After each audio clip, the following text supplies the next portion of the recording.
And she said, well, okay, what would you like to have? And I said, oh, I want to have the classified portions of Project Blue Book.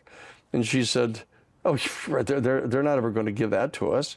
And I said, well, you won't get it unless you ask. I said, here you are doing this for the president. Just, if you would, ask them so I can see them. And she said, well, okay, I'll ask. And she called me back, like, I don't know, 3 or 4 days later or more. And she calls back and she said, well, she's totally surprised that they agreed that I could see them.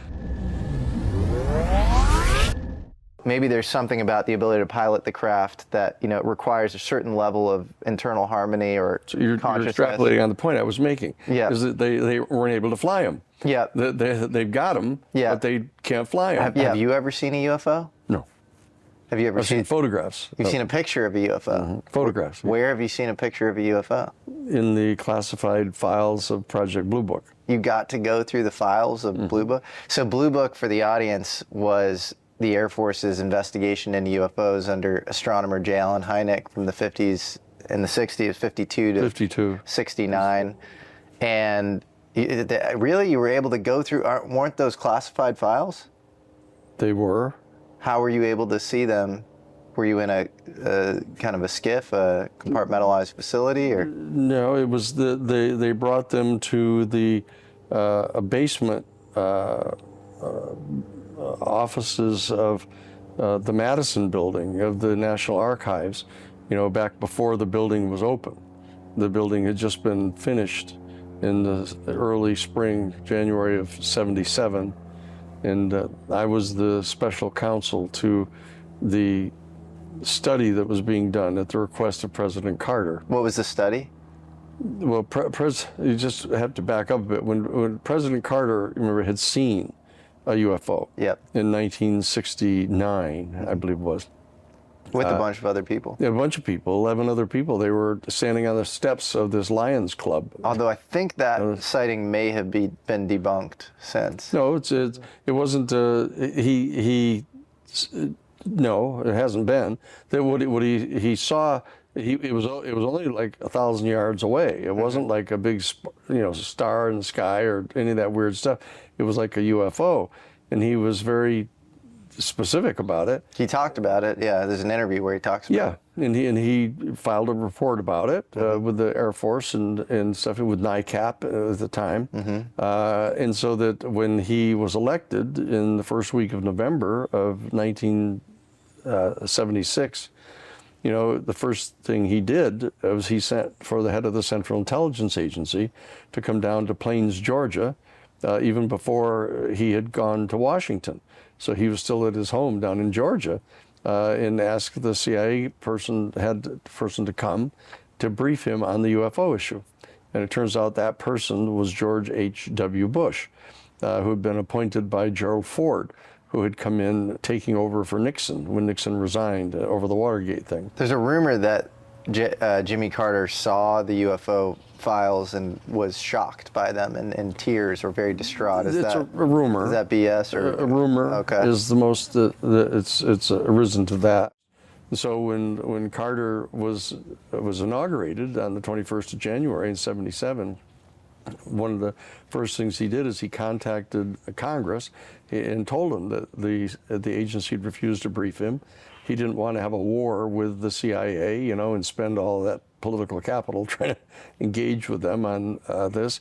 And so he asked the Congressional Science and Technology Committee to contact the Congressional Research Service and have them do a special research project for him on what all the information was that our United States government had about the UFO phenomenon.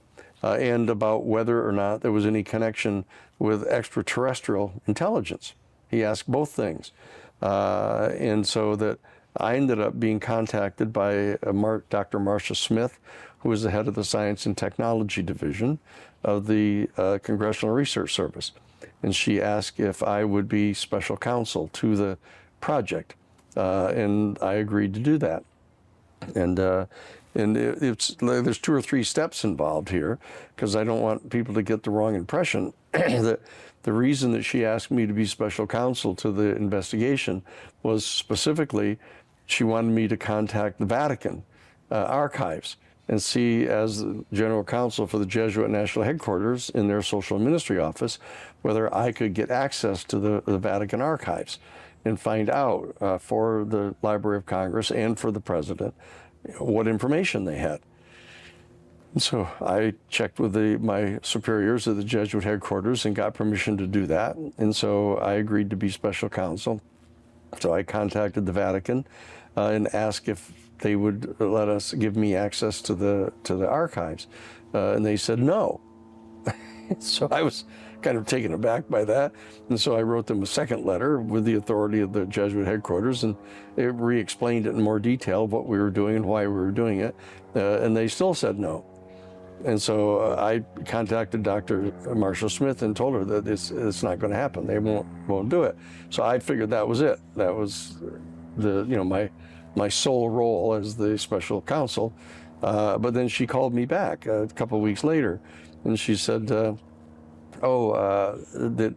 new Congress that's come in with President Carter, the House of Representatives cut out half of all of the budget for SETI, the Search for Extraterrestrial Intelligence, at the Jet Propulsion Laboratory. And so she said that she's helping to organize a group of astronauts to go to the key members of Congress at the House of Representatives to advocate putting the full budget back in. Would you agree to do that? Would you agree to go with them as the legal counsel for the Jesuit headquarters? So I did. I went with Rusty Schwab and a whole bunch of the Schweiker, a bunch of the other folks, and we went around and talked to the Congress people, and they put the money back in. And so Dr. Marshall Smith called me and said, "Oh, the scientists at the SETI project are super excited. They're really happy. They're very thankful for you to help on this thing. They want you to come and give a closed-door seminar to them on the theological implications of contact with an extraterrestrial civilization." So the bottom line is that I get asked by Dr. Marshall Smith to go out and do this seminar to the top 50 scientists at SETI.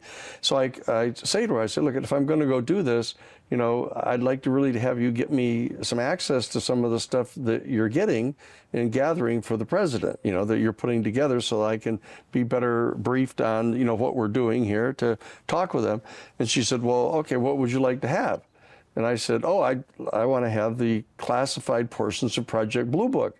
And she said, "Oh, they're not ever going to give that to us." And I said, "Well, you won't get it unless you ask." I said, "Here you are doing this for the president. Just, if you would, ask them so I can see them." And she said, "Well, okay, I'll ask."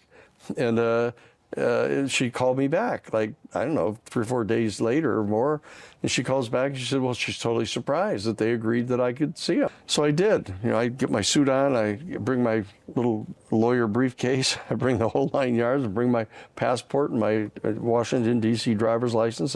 I go over to the Madison building, and I would come there, and it was a Saturday morning, and here are these 2 suits there, these big no-neck tough guys, kind of suit. They're not Air Force. Those are not Air Force guys. I don't know. They couldn't quite tell who they were, but looked like SF guys. And so they are kind of gruff, and they checked my ID out. I showed them the ID and stuff. And they said, "All right." So they lead me into the hallway, and they say, "Okay, you go down the hallway here to your right. Go down there and take the elevator down. And go down to the basement, and you'll see them." So I said, "All right." So I go down the hallway, and I get in the elevator, and I start down the elevator, and it's just an instinctive thing I did. I opened up my briefcase and took out a yellow pad, a legal pad, and closed up my briefcase, and I put the yellow pad under my arm, and I come down to the basement floor, and I get out of the elevator, and there's no lights on, like in the hallway or anything, but I could see down the hall. I could see down to the left. I could see a light out of a room with the door open. So down I go. I got down there, here are these 2 other suits, 2 other guys there, right? And they both check my ID and stuff, and they say, "Okay, you gotta leave the briefcase here and stuff. You can't go in, you can't take any notes, you can't record anything, but here's the room." And so I walk in the room, and I say it's like about 20 feet wide and about 12, 15 feet deep, and there are these 3 cardboard kind of card tables, there in the room, and they had these boxes, little cardboard boxes, like they were big, like big shoe boxes. Like they're big, bigger than a shoebox, and they were this kind of pale green with a little string tie on them, and so and they had a microfiche machine was there. And so I go and sit down, and I take the yellow pad off on there, and I lay it down there. I go over and I open up one of the boxes, and there's a whole bunch of documents with all kinds of letterhead on them and everything. And so I'm saying, look, if this is going to take me forever if I start reading all these things, let me just try to find some photos. And so I went through this one, then another can of it, and then another, I think maybe the third canister of this stuff. And here are these photos. And it was photos of there wasn't any doubt about what it was. It was a crash retrieval of a UFO. You could see that the UFO had crashed into this field, and there was snow on the field, and it had plowed this big gouge all the way through this field, and the dirt was all turned up and stuff, and the UFO itself was stuck in the side of this big embankment that was covered with snow, but you could tell it was like this earthen embankment. It was stuck in the side of the embankment. Do you have any idea where the UFO was, or it was just, who took the photo? It was snow, and there were Air Force guys all around it. I could tell that's what they were, and it was winter. And they had the parkas on, like with a little fur around the hood stuff. Do you think there's any chance it was fabricated for you to show you? It would have been ridiculous to go to those lengths to set up some fake picture or something like that.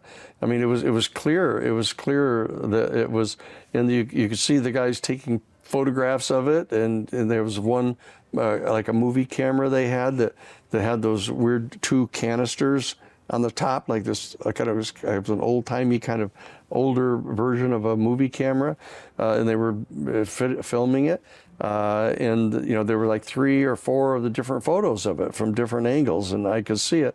In one of the photos, I could see that around the bottom of the dome, it was a classic saucer. It was like 40 feet wide, and it was stuck in the embankment, and that I could see around the base of the dome on the saucer these symbols that were all around the base of the dome.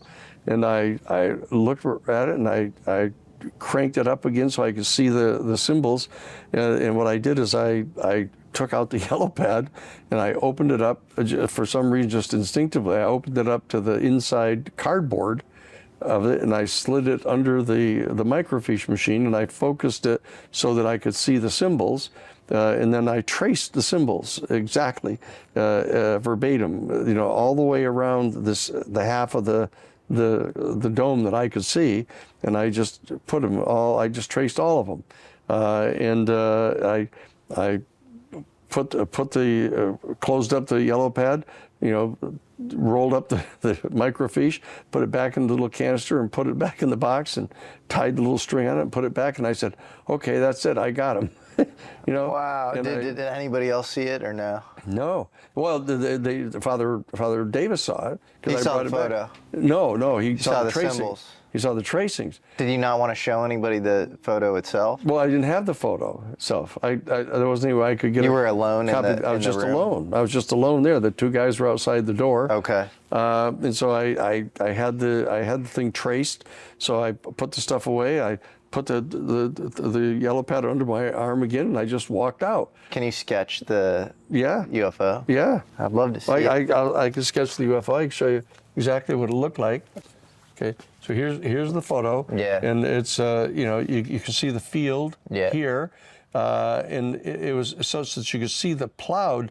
There was this thing plowed right straight through here. This is the dirt with all the dirt all kicked up all along the side of this trench, and the trench was dug all the way through the field, and the craft itself was like this, and it was stuck in the side of the hill, and the hill came down like this, and it was stuck. Well, it wasn't that tall. It was like up here, and it was stuck there.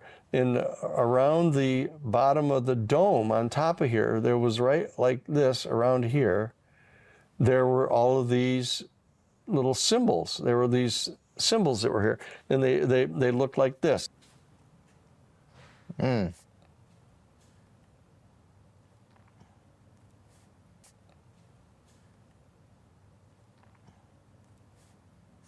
And that's what they went all the way around here. Have you spoken to like a symbologist since then? Do you have any No. sense of? You No, should. I hadn't. What I did is I walked out of there when I had them, and I walk out, and I walked past these two guys. And they were kind of surprised that I had come out of there so fast. I mean, I've kicked myself 100 times since then. Why I didn't stay in there and try to figure out more stuff. So what I did is I was kind of freaked out, that we got. Well, so I walk out of the place, and I reach down and pick up my briefcase and start just walking away from these guys, and they were kind of surprised that I'd come out of there that fast. And so as I started walking down the hall, one of them says, "Hey, hold it, what do you got there?" And I said, "Oh, this is my briefcase. I just picked up my briefcase." And he said, No. What do you got under your arm over there?" And both of the guys come over to me, and they stop me, and one of them snatches the yellow pad away and ruffles through the pages, and there's nothing on them, of course, because I did it on the inside of the cardboard, on the back. Wow. Inside. And so they didn't even see it, and then he just hands it back to me. And so I just walk away, and I kind of go down the hallway and get back into the elevator. Wow. And then it was the elevator's going up. I opened up my briefcase and put it back inside and walk up.